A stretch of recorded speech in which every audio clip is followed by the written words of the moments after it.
व्यासपीठावर उपस्थित बाळासाहेब मोठे, सरपंच आमचे नरखेड, पंडित भैया धावणे, भाऊसाहेब धावणे उपसरपंच, बापू सुतार, पोपट गायकवाड, पिंटू बंडगर, राजेश धावणे, पोपट धावणे, प्रकाश चव्हाण, मारुती धावणे, बप्पा पाटील, भारत यादव, मच्छिंद्र धावणे, मधुकर धावणे, माजी झडपी सदस्य दत्तात्रय सोनार,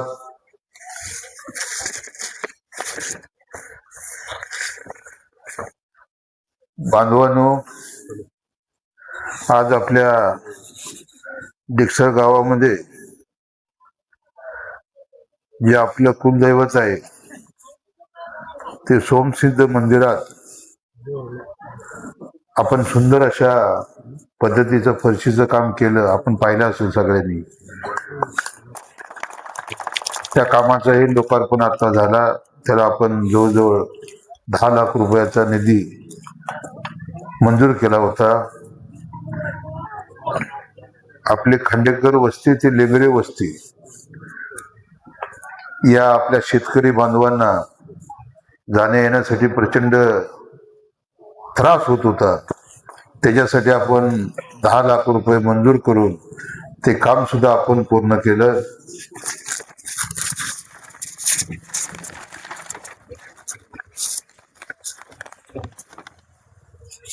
डिक्सळ मसले चौधरी मधला आपला जो शिव रस्ता आहे त्या शिव रस्त्यासाठी आपण आता 24 लाख रुपये मंजूर केले. त्याचाही नारळ आपण आता फोडला. डिक्सळ ते वैराग रोड शिव रस्ता जवळजवळ 1 किलोमीटर, त्या रस्त्यासाठी सुद्धा आपण 24 लाख रुपये मंजूर केले. त्याचाही शुभारंभ आता केला. आणि मोजे डिक्सळ येथील सोमसिद्ध मंदिर परिसरात आपण सुंदर असा सभा मंडप बांधतोय. त्या सभा मंडपाचं सुद्धा भूमिपूजन माझ्या हस्ते आणि उमेशदादांच्या उपस्थितीत आपल्या गावकऱ्यांच्या सगळ्या साक्षीनं झालं. त्याला सुद्धा आपण 15 लाख रुपये मंजूर केलेले आहेत आमदार फंडातून. या गावाच्या अंतर्गत गटार आणि रस्त्यासाठी उमेशदादांनी त्यांच्या DPTCच्या निधीतून 10 लाख रुपये मंजूर केलेले आहेत. ती कामं आता चालू होती. चालू दिलं डेप्युटी सरपंच संपलं ना? हा, संपलं. आणि माननीय एकनाथ शिंदे साहेबांनी जो काही मला निधी दिला दादा, त्या निधीतून आपण डिक्सळमध्ये जी आपली दलित समाजासाठी स्मशानभूमी आहे त्या स्मशानभूमीसाठी 10 लाख रुपयाचा निधी दादा आपण आता मंजूर केला. त्याचे प्रमाण तुम्हाला लवकर देतो. तेही काम चालू करा. दादा, 1 वर्ष झालं मला आमदार होऊन. 10 लाख, 15 लाख, स्मशानभूमीसाठी 10 लाख, रस्त्यासाठी 10 लाख, पुन्हा आता 48 लाख रुपये म्हणजे 50 लाख रुपये रस्त्यासाठी तुम्ही 10 लाख रुपये दिले. म्हणजे जवळजवळ डिक्सळसाठी या वर्षामध्ये आपण 1,15,00,000 ते 1.25 कोटीच्या आसपास रक्कम खर्च होते फक्त डिक्सळसाठी. नरखेडसाठी अण्णाने आणले ते 32 कोटी रुपये वेगळे. पण माझं लक्ष नाही असं तुम्ही म्हणू नका. लक्ष आहे ना, आज जास्त लक्ष द्या. हा,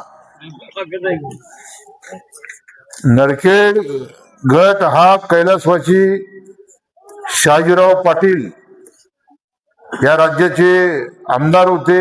महाराष्ट्र राज्याच्या मंत्रिमंडळामध्ये मंत्री होते. त्यांचा हा भाग, नरखेड भाग, तो सोलापूर जिल्ह्यामध्ये नरखेड गाजलं.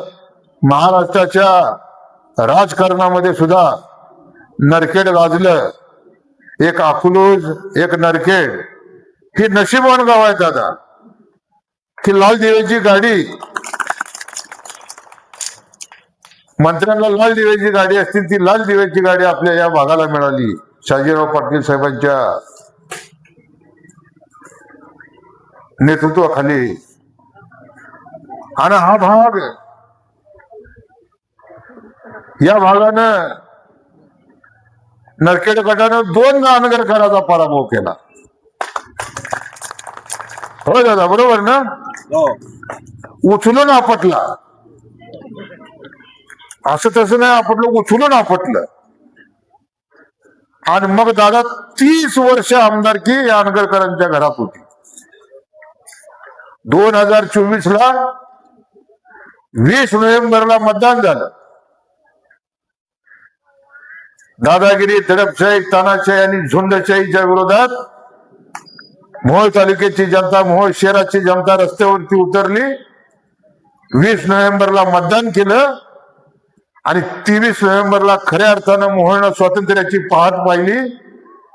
तब्बल 31,000 माझ्यासारख्या एका तांबेवाल्याच्या मुलाला महाराष्ट्राच्या विधानसभेत निवडून पाठवण्याचं काम या मोहोळ तालुक्यातल्या जनतेने केलं, या डिक्सलच्या जनतेने केलं. आपले उपकार या जन्मात नाही तर 7 जन्मात सुद्धा मी कधी विसरणार नाही. कारण शहाजीराव पाटील साहेबांनंतर 30 वर्षानंतर जर पराभव केला असेल तर माझ्या रूपानं हा अनगरकरांचा पराभव झाला. आणि त्याचे सगळ्यात जास्त श्रेय उमेश दादा, आपण 92 सभा केल्या. आता आपण 92 सभा केलं काय आणि 100 सभा केल्या काय? तुमचा DNA अनगर विरुद्ध नरखेड हा DNA आहे. आणि शहाजीराव पाटील साहेबांच्या काळानंतर ना हा भाग पोरका झाला होता. आणि या पोरक्या झालेल्या भागाला तुमच्या रूपानं जिल्हा परिषदेमध्ये नेतृत्व मिळालं.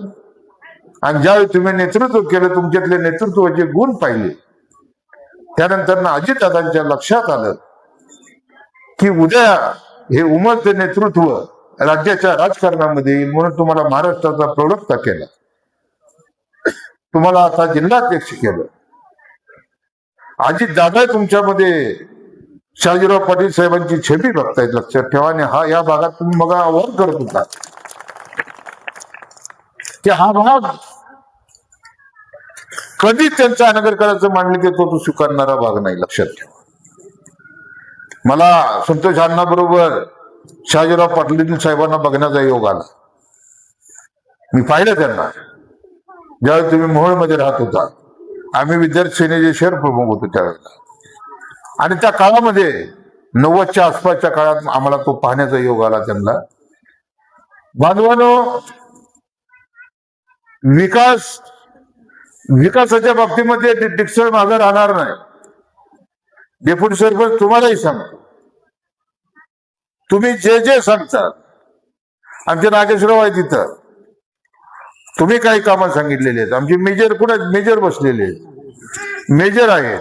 परंतु डिक्सळ गावातल्या सर्वसामान्य गावकऱ्यांना कुठलं जरी काम सांगितलं असलं तर दादा ते 100% काम केल्याशिवाय हा आमदार राजू खरे स्वस्त बसणार. मोठ्या विश्वासानं तुम्ही 31,000 मताधिक्याने मला आमदार केले. आज आपण बघितले ही कामं चालू केलेली आहेत. अरे 30 वर्ष आमदारकी तुमच्या हातात होती ना, का रोखलं होतं तुम्हाला? सोमशेत मंदिरामधल्या आतल्या पक्षीच्या कामाला का हात बांधले होते का तुमचे? हात बांधले होते तुमचे? तुम्ही लोकांनी ज्या वेळेला मला आमदार केलं तेव्हा दादा आता बारशाला चाललेत, तिसऱ्याला चाललेत, वडव्याला जेवायला चालल्यात, लक्षात ठेवा. कधी घराच्या बाहेर पुढे नव्हते, लक्षात ठेवा. आता कुणाचं काय झालं की दादा तिथं आहे, पण आता उपयोग नाही दादा, वेळ निघून गेलेली. गाडी प्लॅटफॉर्मवरून सुटलेली. बाळातून झालं असेल, बाळातून असेल तर डिलिव्हरी कधी होणार आहे तारखा विचारती द्या. बघा आता बाई डिलिव्हरी व्हायची असेल तर आदल्या दिवशी तारीख विचारते. पण दादा एक लक्षात ठेवा, तुमच्यात ते दानत नाही दादा. दानत नावाचा प्रकार यांच्याकडे नाही. पूर परिस्थिती आली, ही 35-40 गावं पूर्ण पुराने वेढलेली होती. मोहोळ तालुक्यामध्ये 100 वर्षामध्ये कधी पूर आला नाही. अशा पद्धतीचा पूर आला. शेतं वाहून गेली, घरं वाहून गेली, जनावरं वाहून गेली, जनावरांचे गोटेच्या गोटे वाहून गेले. जे काय शेतकऱ्याचं होतं ते सगळं गेलं होतं. तुम्ही पाहिलं असाल, उमेश दादा मी त्या देगावच्या पलीकडे जाधव वस्ती आणि तिथून मग बार्शी तालुका चालू होतो. त्या जाधव वस्तीला जायला सुद्धा तिथून ट्रॅक्टरने मी दादा गेलो. तर तिथं आपली 200-300 लोक राहत होती जाधव वस्तीवरती. शेवटचं गाव, तिथून गाडी नंतर ना ट्रॅक्टरच्या पुढे अवस्था. ट्रॅक्टर बी ज्यावेळेस जाईना त्यावेळेला आम्ही दुसरं वाहन पकडलं. गाडीचा टायर असा फिरत होता. आणि मग आपण आपली माणसं तिथं राहते तिथं पोचलो. त्या गावापासून ते शिंगोली तरड गाव या गावापर्यंत एक गाव मी आणि उमेश दादांनी सोडलं नाही. प्रत्येक शेतकऱ्याला भेटत होतो. तहसीलदार असेल, प्रांत असेल, सरकारची सारी यंत्रणा कामाला लावलेली होती. नुकसान भरपाई त्यांना मिळाली पाहिजे, त्यांचे पंचनामे झाले पाहिजे. खालच्या भागामध्ये गावामध्ये तिकडं माझी बायको स्वतः पळत होती, प्रत्येकाला जेवण देण्याचं काम करत होती. रोजची 2-3 हजार लोकांना जेवण तिथं पोच करत होती. नवरात्राचा उपवास होता, माझ्या माया बहिणीचे उपवास असतात, त्यांच्यासाठी टॅम्पो भरून फळं घेऊन जात होती. प्रत्येकाला फळं पोच करत होती. इथं बसलेले पत्रकार त्यांना विचारा, त्यांची गाव आहेत तिकडं, त्यांचे फोन यायचे. मी नाही बाबा, मी उमेश दादा ह्या भागात फिरतोय, माझी बायको त्या भागामध्ये फिरत होती. 10 दिवसाचं राशन आपण देण्याचं काम करत होतो. आपला शेतकरी पूर्ण आज उद्ध्वस्त झालेला आहे. सरकारची मदत मिळेल तेव्हा मिळेल, पण आपलं काम आहे, ज्यांच्याकडे जनावरं होती त्याला चारा देण्याचं काम करत होतो. ही आमची बांधिलकी होती, हे आमचं कर्तव्य होतं. या तालुक्यातला शेतकरी हा एकटा पडला नाही पाहिजे. त्याला कळलं पाहिजे की आमच्या पाठीमागं आमच्या तालुक्याचा आमदार आहे, उमेश दादा आमच्या पाठीशी आहे. त्याला धीर देण्याचं काम आम्ही करत होतो. जे आमच्याकडे होतं ते देत होतो. सरकारकडनं मिळत होतं ते त्याला देत होतो. परंतु यांच्याकडे साखर कारखाना होता, यांच्याकडे नक्षत्रासारख्या दारूच्या फॅक्टऱ्या होत्या, यांच्याकडे बँक होती, यांच्याकडे शाळा कॉलेज होते. पण मला अध्यक्षकारांना प्रश्न विचारायचा आहे, 7-8 साखर सुद्धा हा राजन पाटील देऊ शकला नाही. दादा देऊ शकला का? मिळालं कुठल्या शेतकऱ्याला 7-8 साखर? आणि या तालुक्याने 40 वर्ष तुम्हाला भरभरून दिलं. काय नाही दिलं? तुमच्या वडिलांना आमदारकी दिली, तुम्हाला आमदारकी दिली. त्यानंतर तुमच्या 3 वेळेला तुम्ही सांगाल त्याला आमदारकी या तालुक्याने केलं. या पवार साहेबांनी तुम्हाला कारखाना दिला, तुम्हाला बँकेचं DCC बँकेचं चेअरमन पद दिलं. अख्खी जिल्हा मध्यवर्ती बँक लुटून खाल्ली. त्या बँकेच्या जामीनवरती तुम्ही आज बाहेर आहे, लक्षात ठेवा. बरोबर ना दादा? हो, जिल्हा मध्यवर्ती बँकेतल्या खटल्याच्या जामीनवरती तुमची राजन पाटलाची फॅमिली बाहेर आहे, लक्षात ठेवा. इतके घोटाळे तुम्ही विचारा. इतिहासामध्ये जिल्हा मध्यवर्ती बँकेचे चेअरमन राजन पाटील झाल्यानंतर ना पुऱ्या बँकेचा सत्ता ना झाला. 365 कोटी रुपयाला ती बँक डबऱ्यात गेली, जी शेतकऱ्याची बँक. 1800 कोटी रुपयेचा भ्रष्टाचार आहे टोटल. 1800 कोटी रुपयाचा भ्रष्टाचार, आणि तो सिद्ध झाला आहे. हायकोर्टाने सुद्धा त्यामध्ये त्यांच्या आता सगळ्या प्रॉपर्ट्या. बांधवांनो, मी आमदार झाल्यानंतर तुमचं लक्ष आमच्याकडे लागलं होतं. मी आणि उमेश दादाने सूत्र हातात घेतली. मोहोळ नगरपालिकेच्या निवडणुकीमध्ये 4 मुंडे ह्यांना चित केलं. मोहोळ यांच्या हातात जाऊ दिलं नाही दादा आपण. आता विधानसभेमध्ये आमदार झाल्यानंतर नगरपालिकेत तर आमच्या हातात येऊ दे म्हणून कमळाबाईकडे गेले. तिथं सुद्धा कमळाबाईचा आपण पराभव केला. आता त्याच्या लक्षात आले दादा, आमदारकी गेली, मोहोळची नगरपालिका गेली. आता जीव अडकलाय जिल्हा परिषद आणि पंचायत समितीच्या निवडणुकीमध्ये. सरकारांना माहिती असेल आंगळकर पाटील पहिल्यांदा शेतकरी कामगार पक्षात होते, नंतर काँग्रेस पक्षात गेले, नंतर ना एकसंघ राष्ट्रवादी काँग्रेस पक्षात गेले. म्हणजे मोठे साहेब पवार साहेब आणि दादा एकत्र होते त्या पक्षात गेले.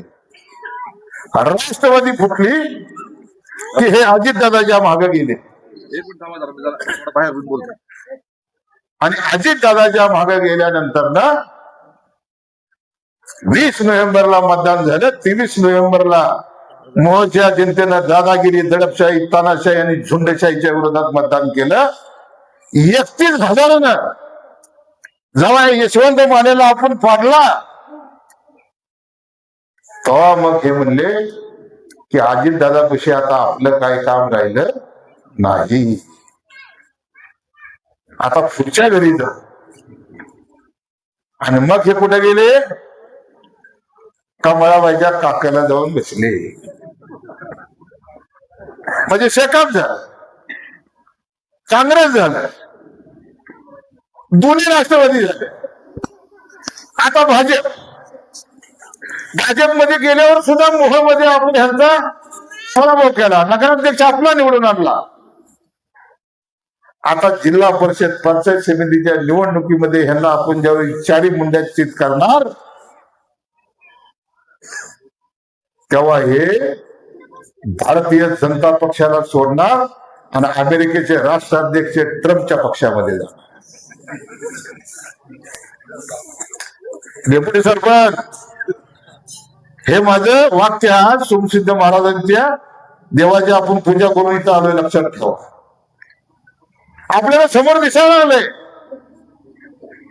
कारण हे चक्र आता थांबणार नाही, लक्षात ठेवा. मोहनची जनता हुशार आहे. मोहनला तालुका आपल्या हातात दिला, मोहनला नगरपालिकेची निवडणूक नगराध्यक्ष आपल्या हातात दिला. उद्या जिल्हा परिषद पंचायत समितीच्या निवडणुकीमध्ये सुद्धा मोहन हा कैलासवासी शहाजीराव पाटील यांच्या विचाराला मानणारा तालुका आहे, लक्षात ठेवा. तो कदापि जिल्हा परिषद आणि पंचायत समितीच्या निवडणुकी यांना चारी मुंड्या चित करणार आणि ह्यांना चारी मुंड्या चित करण्यासाठी तुम्ही निवडून दिलेला हा आमदार भादर राजू खरे आणि उमेशदादा पाटील, विजयराज डोंगरे, आम्ही सगळ्यांनी कंबर कसली, लक्षात ठेवा. आणि म्हणून तुम्हाला सांगतो, डिक्सलच्या विकासाच्या बाबतीमध्ये मी मला सांगितलं तुम्हाला 1 कोटी 1.25 कोटीच्या आसपास आपण निधी आतापर्यंत देण्याचं काम केलंय. परंतु जे जे काम असतील, डेप्युटी सरपंच तुम्ही सांगा, नागनाथराव तुम्ही सांगा, मेजर तुम्ही सांगा, बापूसाहेब तुम्ही तर हमेशाच मला सांगता. परंतु डिक्सळ मधला इथला सर्वसामान्य माणसानं कुठलं जरी काम गावाच्या विकासासाठी सांगितलं तर ते 24 घंट्याच्या आत करण्याची भूमिका ही आमदार राजू खरेची असते. तुम्हाला माहितीसाठी कधी माझ्या पंढरपूरला आल्या तर तुम्हाला लक्षात येईल. मला भेटलात कधी पंढरपूरला तुम्ही? 288 आमदारामध्ये एकमेव आमदार आहे की जो गुराच्या गोट्यात झोपतोय. हा, गुराच्या गोट्यात. आणि हे कुठं? 100 कोटीच्या बंगल्यात.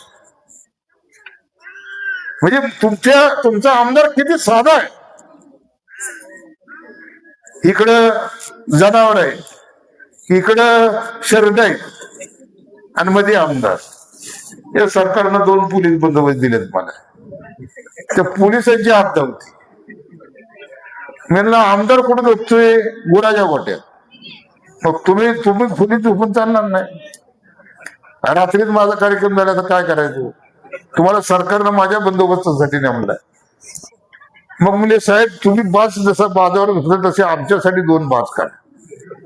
मग बाजाची ऑर्डर द्यायला सांगितली बायकोला. मग मी झोपलो की माझ्या ह्या साईडला हवालदार आणि ह्या साईडला हवालदार. हे फक्त मोहोळकरांचं, नागनाथ महाराजांचं, सोमसिद्ध या सर्व देवांचा आशीर्वाद आपल्या पाठीशी होता, लक्षात ठेवा. की एक साधा म्हणून गरिबीत आलेला एक कार्यकर्ता हा या मोहोळ तालुक्याचा आमदार व्हावा.